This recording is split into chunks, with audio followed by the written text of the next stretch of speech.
আসসালামু আলাইকুম।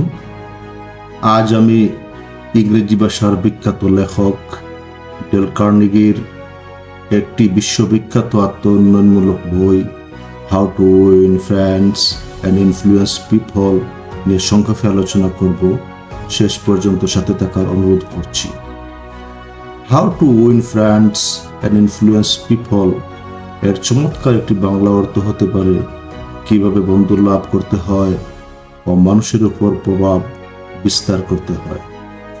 1936 সালে প্রকাশিত একটি বই, যা আজ 90 বছর পরও মানুষের সম্পর্ক গড়ার সবচেয়ে বড় গাইডবুক।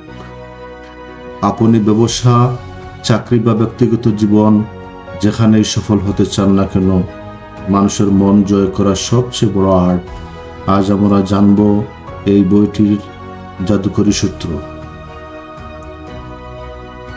বইটির 4টি মূল মন্ত্র সংক্ষেপে তুলে ধরার চেষ্টা করছি। 1. সমালোচনা বন্ধ করুন।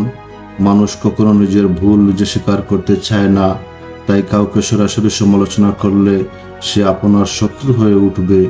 কোনো মানুষকে বদলাতে হলে তাকে দোষ দিয়ে নয়, তার পরিস্থিতি বোঝার চেষ্টা করুন। 2. আন্তরিক প্রশংসা করুন।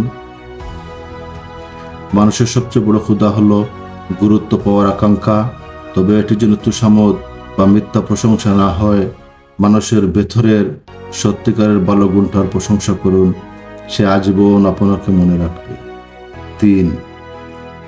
অন্যের দৃষ্টিকোণ থেকে ভাবুন। আপনি কি চান তাতে দুনিয়ার কারো কিছু যায় আসে না। সবাই নিজের স্বার্থ বুঝে, তাই কাউকে দিয়ে কোনো কাজ করাতে হলে কাজটি করলে তার কি লাভ হবে তাকে ভালো করে বুঝান। 4. একজন ভালো শ্রোতা হন। চমৎকার বক্তা হওয়ার চেয়ে ভালো শ্রোতা হওয়া অনেক বেশি আকর্ষণীয়। মানুষের কথা মনোযোগ দিয়ে শুনুন, তাকে নিজের সম্পর্কে বলতে উৎসাহিত করুন। মানুষ তাকেই বেশি পছন্দ করে যে তার কথা মনোযোগ দিয়ে শুনে। ডেল কার্নেগি আরও বলেছেন, যে কোনো মানুষের কাছে তার নিজের নাম পৃথিবীর সবচেয়ে মধুরতম শব্দ, তাই কথা বলার সময় মানুষের নাম ধরে সম্বোধন করুন, এতে সম্পর্ক নিমিষেই আরও গভীর হবে। বইটি বাংলা সহ বিভিন্ন ভাষায় অনুবাদ করা হয়েছে। এতক্ষণ ধৈর্য ধরে আমার সাথে থাকার জন্য আপনাদেরকে আবারও ধন্যবাদ। আসসালামু আলাইকুম।